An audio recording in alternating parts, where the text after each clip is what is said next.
Logistic একটা নীতিমালা প্রণয়ন করা হয়েছে। আপনারা জানেন নীতিমালা কোনো ল না, বাট একটা নীতিমালা থাকলে যেটা হয় যে গভর্নমেন্ট তার কাজগুলো ঠিক মতো করতে পারে, মানে একটা দিক নির্দেশনা পায়।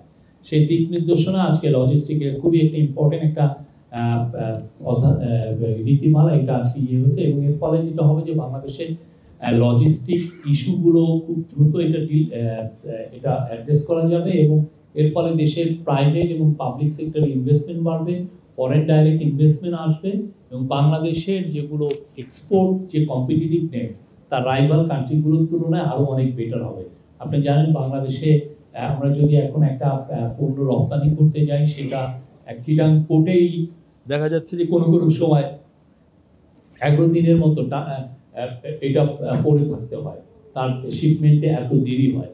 এই লজিস্টিক নীতিমালা যদি আমরা বাস্তবায়ন করতে পারি, তাহলে যেটা হবে যে বাংলাদেশে পণ্য পরিবহন এবং পণ্যর অ্যাভেলেবিলিটি এগুলো খুব দ্রুত সবার কাছে পৌঁছবে, এবং আমরা এক্সপোর্টও খুব দ্রুত করতে পারবো। সে ফলে যেটা হবে যে বিদেশি কোম্পানিগুলো মোর ইন্টারেস্টেড থাকবে বাংলাদেশে ইনভেস্ট করতে।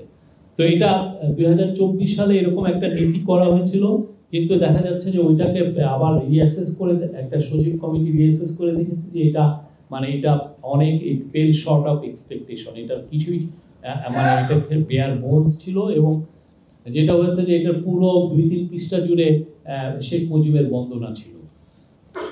এটা জুনে এটাকে চেঞ্জ করে এটা ট্রান্সপোর্ট এবং ব্রিজেস ডিভিশনের যে সচিব ছিলেন তৎকালীন ইহসানুল হক, উনি এখন আমাদের জনপ্রশাসন সচিব, তার নেতৃত্বে একটি কমিটি গঠন করে, এবং কমিটি এই একটা ফাইনাল একটা ড্রাফট তৈরি করে।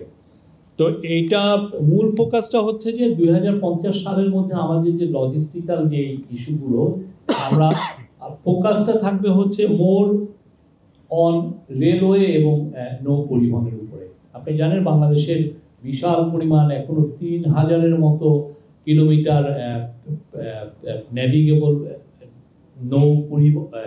নৌ রুট আছে, এবং পরিবহন রেলও 3000 কিলোমিটার আছে, কিন্তু এটা আমরা ম্যাক্সিমাম ইউজ করতে পারি না। বিশেষ করে নৌয়ের ক্ষেত্রে দেখা যাচ্ছে যে 7 মাস আমাদের নদীগুলো খুব ভালো ন্যাভিগেবল থাকে, কিন্তু তারপর আমরা এটা ম্যাক্সিমাম ইউটিলাইজ করতে পারি না। এদের যাতে ম্যাক্সিমাম ইউটিলাইজেশন হয় সেই বিষয়ে এটা জোরদার করা হয়েছে। আর এইখানে ইনভেস্টমেন্টগুলো প্রাইভেট আসতে পারে, পাবলিক ইনভেস্টমেন্ট এবং বা পিপিপি মানে প্রাইভেট পাবলিক পার্টনারশিপ মডেলেও ইনভেস্টমেন্ট এখানে সহায়তার এনকারেজমেন্ট করা হয়েছে। এটার মাধ্যমে আমাদের লজিস্টিক্যাল ইস্যুগুলো একটা ডিজিটাল ইকোসিস্টেমে এসে পড়বে, যাতে আমরা অনেক কিছুই, যেমন অনেক কাস্টমসের যে ফিজগুলো বা কাস্টমসের যতগুলো ডকুমেন্টেশন, এগুলো সব জন্য রিয়েল টাইমে ডিজিটাল কাস্টম বা ক্লিয়ারেন্স করা যায়, সেই ব্যবস্থা রাখা হয়েছে। এটার মাধ্যমে রিয়েল টাইমে আপনি আপনার পণ্যটা কোথায় গেল, আপনি যে আপনার পণ্য এক্সপোর্ট করবেন সেটা বাংলাদেশে বসে আপনার ফিঙ্গার টিপে আপনি ট্র্যাকিং করা, আগে যেটা শুধুমাত্র ফরেন কোম্পানির মাধ্যমে করতে পারতেন, সেটা আমাদের এখানেই আপনার এটা করার সুযোগ হবে। এই পুরো নীতিমালা 11টি অধ্যায় আছে, এবং এই নীতিমালার পুরোটা ফোকাসটাই হচ্ছে যে এটা একটা পরিবেশ বান্ধব একটা লজিস্টিক বাংলাদেশে এটা ইনশোর করা হচ্ছে।